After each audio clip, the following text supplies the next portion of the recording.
So, hello guys, welcome to Crackis. My name is Nitya Narayan, and today we are going to discuss that how we can efficiently uh, practice and prepare for the aptitude sections of GATE examination. तो आप सबको बताएं कि हमारा gate examinations में चाहे जो भी ब्रांच हो वो 15 मार्क्स का एप्टीट्यूड आता ही आता है। तो अगर हम आपको आपको एक कंपैरिजन करने जाएं तो टेक्निकल सब्जेक्ट्स में क्या होता है, वो तो ऑब्वियसली वेटेज ज़्यादा ही रहेगा। पर उसमें क्या है कि वो जो टेक्निकल सेक्शन में 15 मार्क्स लाना और एप्टीट्यूड सेक्शन में 15 मार्क्स लाना, उसमें बहुत डिफरेंस होता है, क्योंकि एप्टीट्यूड जो गेट में आता है वो बहुत इजी लेवल का होता है। मतलब इतना अगर आपको बेसिक आप 10th तक अच्छे से पढ़े हो, 10th का मैथमेटिक्स और कुछ पोर्शन 12th का, कभी मतलब बहुत कम पोर्शन होता है 12th मैथमेटिक्स का भी, अगर वो सब आपका क्लियर है तो आप गेट में एप्टीट्यूड में बहुत अच्छा मार्क ला सकते हो। और फिर वही 5 मार्क मतलब 5 मार्क्स या फिर कभी कभी 3 मार्क्स आता है इंग्लिश में से ग्रामर्स, जो कि पिछले 2-3 साल से मैं देख रहा हूँ कि हमारे इलेक्ट्रिकल्स में क्या होता है कि वो एक सिनोनिम्स एक क्वेश्चन में पूछ लेते हैं और एक क्वेश्चन में वो वर्ब ना मतलब वर्ब या फिर नाउन ऐसा कुछ पूछ लेते हैं।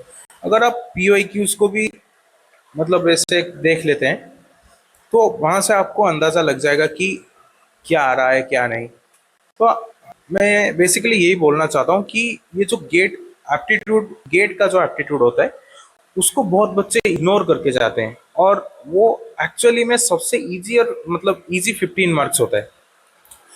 तो ये तो पहले हो गया ये 15 मार्क, जो कि एक बहुत बड़ा मार्क होता है गेट के हिसाब से, और फिर इजी टू स्कोर भी है। और इसका सिलेबस इतना ज़्यादा बड़ा भी नहीं है, बहुत लिमिटेड मतलब है। ऐसा नहीं कि पूरा बैंकिंग लेवल का पूछ रहे हैं, ऐसे आप पूरा कैलकुलेट कर रहे हैं और ख़त्म नहीं हो रहा है, इतना सारा शॉर्ट ट्रिक्स याद करने पड़ रहे हैं, इतना कुछ नहीं है। ठीक है, वही बेसिक लेवल का एप्टीट्यूड का क्वेश्चन ही है।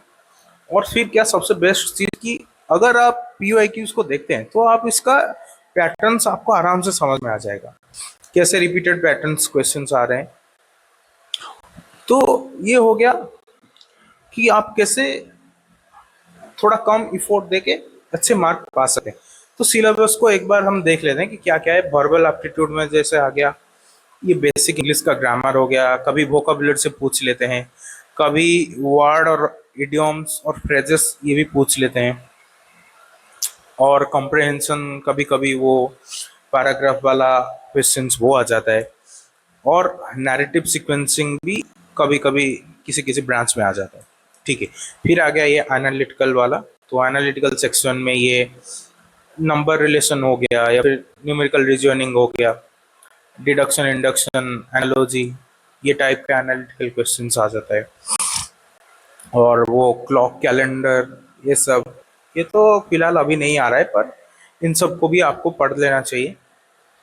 और जो हो गया क्वांटिटेटिव क्वांट के सेक्शन में ये डाटा इंटरप्रिटेशन, जो कि इसी टाइप का क्वेश्चन मैंने हमारे मतलब इलेक्ट्रिकल ब्रांच के पेपर में तो पिछले 2-3 साल से देखे हैं कि ये पाई चार्ट हो गया या फिर बार ग्राफ हो गया, ये तो आ रहा ही आ रहा है। और फिर देख लेते हैं ratio, percentage, power, exponent, logarithm, permutation combination, probability और मेंसुरेशन ज्योमेट्री, ये हो गया क्वांट सेक्शन में। और फिर ये वाला जो इसी सेक्शन में क्या होता है कि आपको वो फोल्डिंग, रोटेटिंग, स्केलिंग, ये सब चीज़ें जो मिरर इमेज के साथ आता है, या फिर आपको वहाँ पे कुछ दे दिया है कि ये फिगर देखिए, वहाँ पे कितना ट्रायंगल है कितना रेक्टेंगल है, ये सब कुछ देने के लिए मतलब पूछने के लिए ये सेक्शन हो गया। तो फिर ये तो चला गया सिलेबस। तो फिर हमको कैसे अच्छे से एक स्ट्रक्चर्ड वे में आपको कैसे मतलब ये एप्टीट्यूड सेक्शन को पढ़ना चाहिए। पहला तो ये हो गया कि आपको आप जो भी पढ़ रहे हैं जो भी कर रहे हैं, आपका सोर्स कहीं पे भी हो, किसी भी यूट्यूब वीडियो हो या फिर किसी बुक बुक से आप डायरेक्ट पढ़ रहे हैं, कुछ भी हो, पहले आपका कॉन्सेप्ट उसी टॉपिक का क्लियर रहना चाहिए, पूरा क्रिस्टल क्लियर होना चाहिए कॉन्सेप्ट। अगर आपका कॉन्सेप्ट ही क्लियर नहीं है तो आप वो बेकार के शॉर्ट ट्रिक्स, उस बुक में जो शॉर्ट ट्रिक है उसको याद करके चले गए, या फिर कौन सा दो तीन ठो सोल्यूशन देख लिया उसमें से खाली शॉर्ट ट्रिक आपने देख के चले गए, तो ये सब एग्जाम में काम आने नहीं वाले हैं, क्योंकि उसी टाइप का ही क्वेश्चन पड़ेगा, इसका कोई मतलब नहीं है। अगर थोड़ा सा भी क्वेश्चन मतलब इधर का उधर हो गया तो आपका वो शॉर्ट ट्रिक नहीं काम करेगा, या फिर आप तो मन ही मन खुश हो रहे हैं कि हाँ मैंने कर दिया, और वहां पे गलत हो रहा है। तो इसीलिए पहले आप अच्छे से समझिए वो टॉपिक क्या है, उसमें से मतलब जैसे कि हमारा क्वांट सेक्शन से ही आपका बहुत सारे शॉर्ट ट्रिक्स आ सकते हैं क्वांटिटेटिव के सेक्शन में, पर आपको उसको डायरेक्टली याद रखने के बजाय आपको पहले उसका बेसिक का मतलब बेसिक चीज को उसको जानना चाहिए, फिर आप उसका अच्छे से देखिए क्या शॉर्ट ट्रिक आ रहा है, और फिर अगर आपको वो वाला शॉर्ट ट्रिक थोड़ा मतलब डिफिकल्ट लग रहा है तो इसीलिए पहले अच्छे से पढ़िए, उसको समझिए, फिर अप्लाई कीजिए। Don't memorize tricks. आपको ट्रिक्स को डायरेक्टली याद नहीं करना चाहिए, वरना बहुत पछताओगे, बहुत हैरान मतलब वो बहुत एग्जाम में आपको बहुत दिक्कत होगा तब। और फिर एक चीज करना है कि आपको देखिए टेक्निकल चीज का प्रेशर, टेक्निकल सब्जेक्ट्स का प्रेशर आप पे बहुत ज्यादा होगा उसी टाइम। तो आपको वहाँ क्या करना है कि डेली एप्टीट्यूड को डेली 30 मिनट से 45 मिनट्स आपको डेली इतना टाइम देना ही देना है।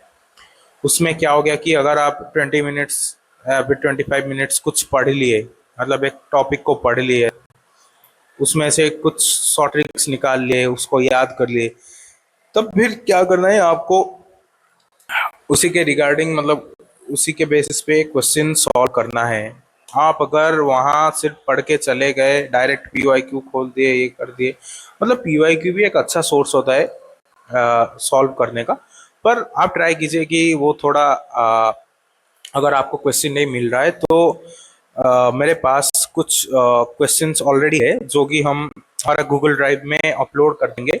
आपका लगभग जितना भी आपको सिलेबस में वो सब्जेक्ट्स दिखाए ना, उन सब का हमारे पास क्वेश्चंस हैं, और वो क्वेश्चन बैंक हम अपलोड कर देंगे हमारे गूगल ड्राइव में, जिसको आप इजीली एक्सेस कर सकते हैं। और आप एक चीज को पढ़ने के बाद उसके ऊपर क्वेश्चंस ढूंढ के आपको करना है पहले, ठीक है। ये अगर आप डेली करेंगे, मतलब अब जो 6 to 7 मंथ्स रह गया, तो अगर आप डेली 30 to 45 मिनट देंगे तो आपका ये 15 मार्क्स कोई नहीं आप मतलब ले सकता। अच्छे से ये 15 मार्क अगर आ जाए तो समझिए कि आपका कितना बड़ा बूस्ट होगा। मैंने तो आपको डेली इसको अगर प्रैक्टिस करेंगे तो आराम से वो 15 मार्क्स आपका आ जाएगा एंड तक। फिर हम देखते हैं कि एक ये मतलब एप्टीट्यूड के लिए नहीं, ये आपको लगभग सारे चीज के लिए करना है कि जब भी आप किसी न्यूमेरिकल कर रहे हैं या फिर किसी भी कॉन्सेप्ट को आप याद करते वक्त आपका बार बार वही गलती हो रहा है, तो एक एरर नोटबुक बनवाएगा। वही एरर नोटबुक में क्या करिएगा कि आप कहाँ गलती कर रहे हो वो पहले देखिए, और उसको नोट डाउन कीजिए, और जब भी वो सब्जेक्ट आप खोलें और मतलब उसका क्वेश्चन सॉल्व करें, उसी टाइम उस सॉल्व करने से पहले वो एरर नोटबुक को एक बार रिवीजन कर दीजिए, ताकि आपको हर बार करते वक्त याद आए कि हाँ मैं यहीं पे गलत गलत करता हूँ। तो इसीलिए बार बार देखने से आपका ब्रेन ऑटोमेटिकली वो धीरे धीरे करके वो गलती आपका चला जाएगा, और आप कॉन्शियस हो जाओगे कि हाँ मुझे ये जगह पे गलती नहीं करना है। तो ये हो गया, ढूंढिए और कहाँ गलत हो रहा है उसको समझिए और रिवीजन करके फिर अप्लाई कीजिए।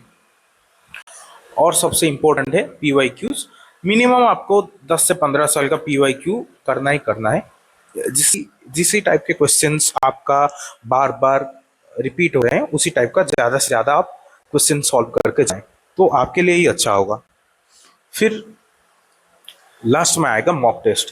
पहले आप प्रैक्टिस कर लीजिए, हम जो क्वेश्चंस दे रहे हैं, या फिर आपका किसी बुक होगा, कौन सा अलग रेफरेंस होगा, वहाँ से क्वेश्चन सॉल्व कीजिए, फिर पीवाईक्यूज करिए, और फिर मॉक टेस्ट दीजिए, जो कि आपका एक्यूरेसी, स्पीड और टाइम मैनेजमेंट, यही तीनों को आपका मेंटेन करेगा।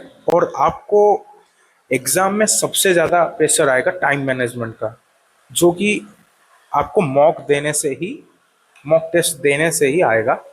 वरना आप स्पीड और एक्यूरेसी तो ऐसे भी ला लेंगे, पर वो टाइम मैनेजमेंट करना सबसे इम्पोर्टेंट है, जिसके लिए मॉक टेस्ट देना ही देना है।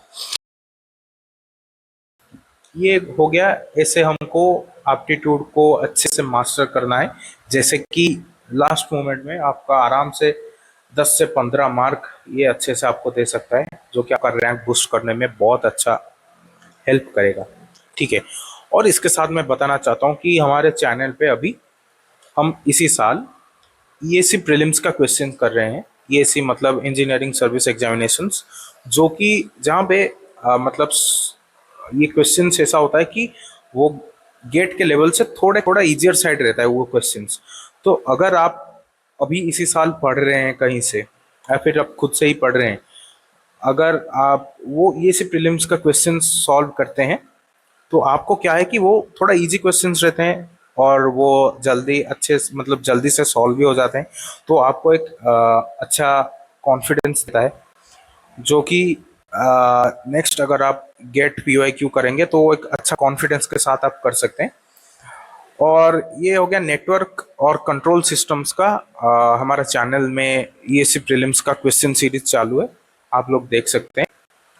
तो आज के लिए बस इतना ही। अगर आपको ये वीडियो पसंद आया है तो आपका दोस्त जो भी गेट के लिए प्रिपरेशन कर रहा है, आप उसके साथ भी शेयर कर सकते हैं। और चलिए, थैंक यू।